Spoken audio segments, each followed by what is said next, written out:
فاذكروني أذكركم واشكروا لي ولا تكفرون يا أيها الذين آمنوا استعينوا بالصبر والصلاة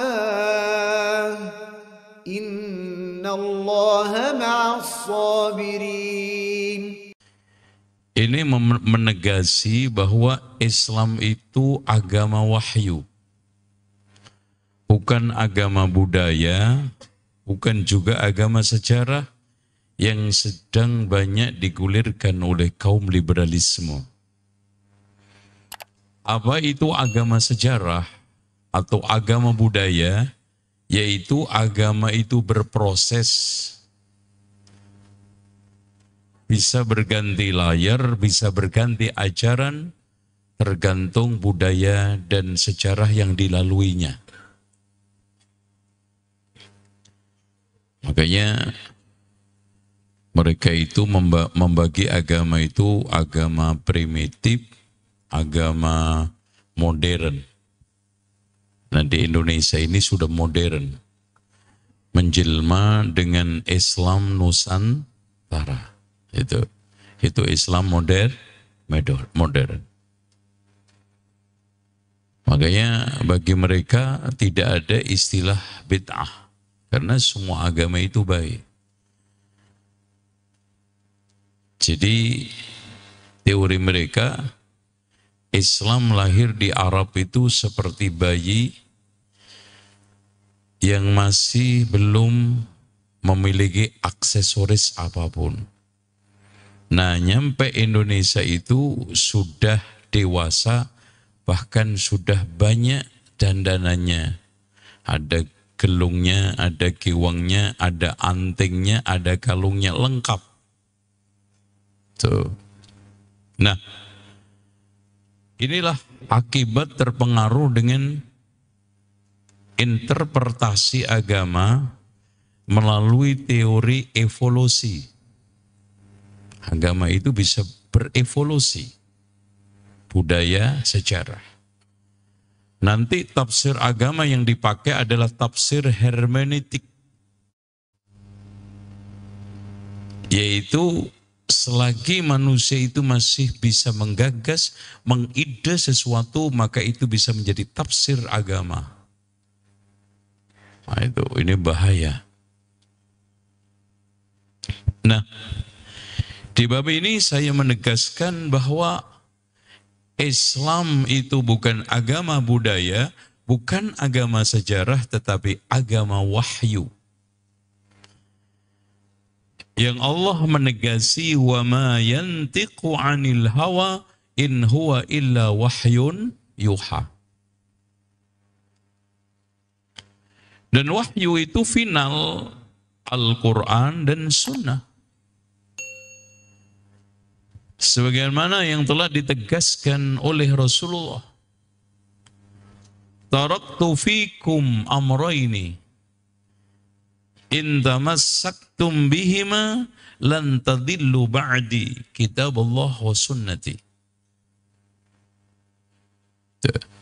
Lan tadillu, enggak mungkin sesat.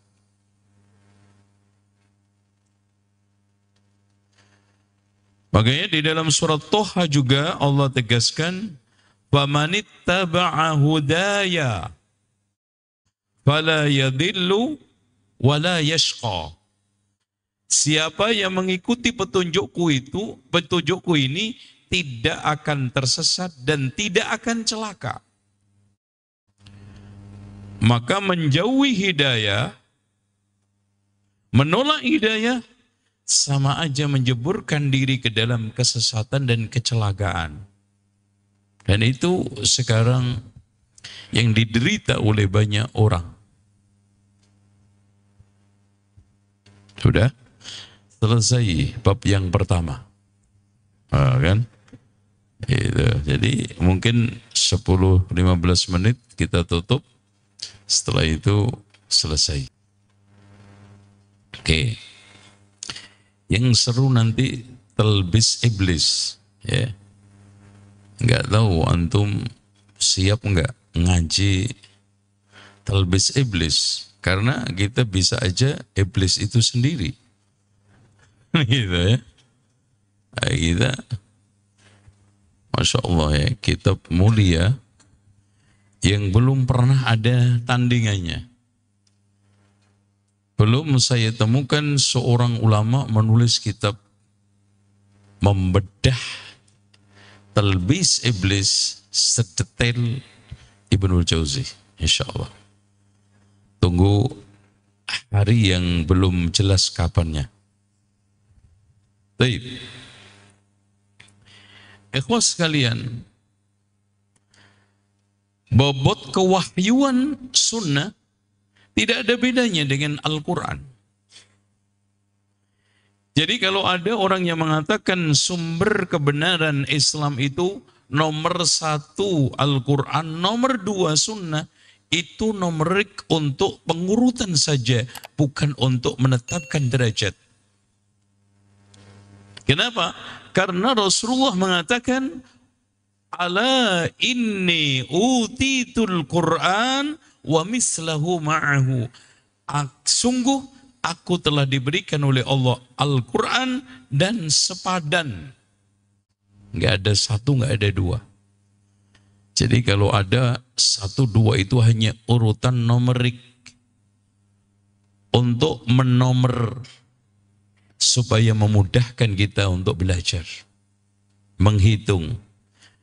Tapi sebetulnya dari sisi derajat pendalilan, dari sisi derajat sumber kebenaran sama-sama. Wa ala inni utitul Qur'an wa mislahu, sama, wa mislah.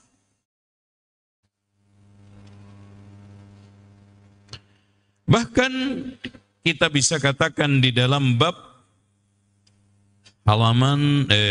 di halaman 15, Al-Quran tidak mungkin diamalkan tanpa sunnah.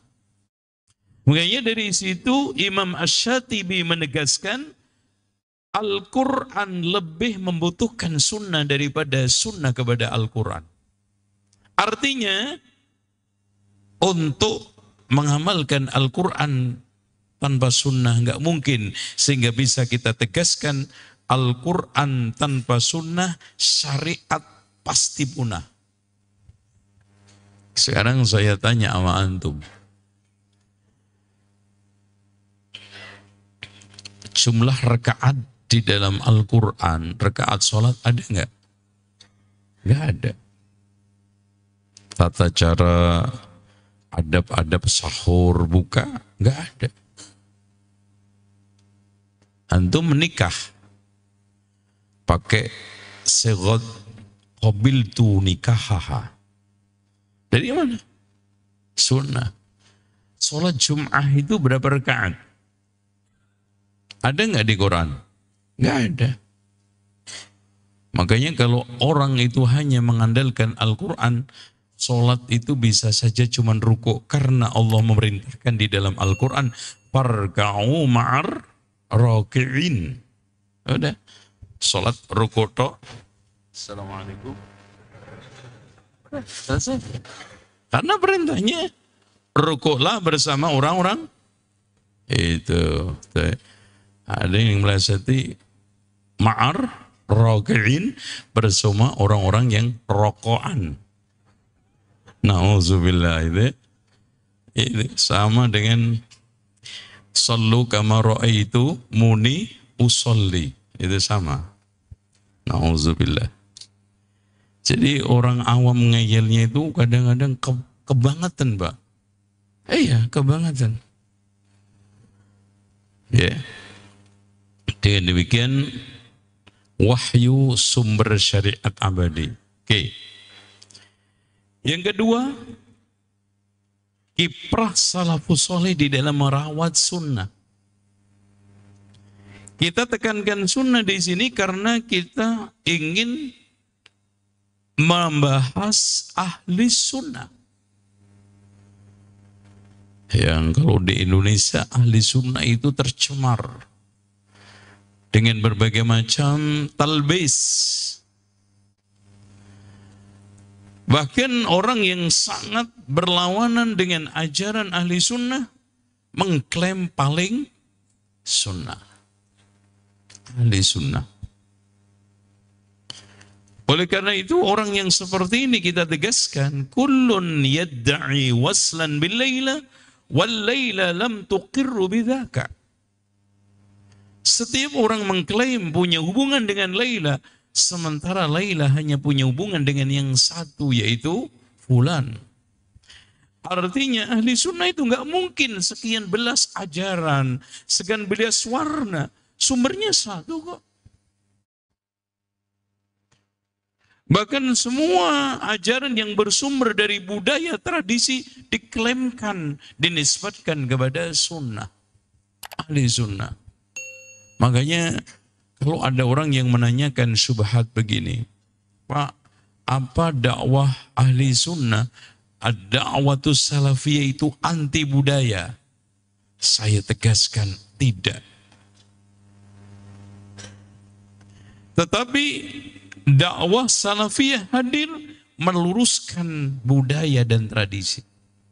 Kenapa, Pak?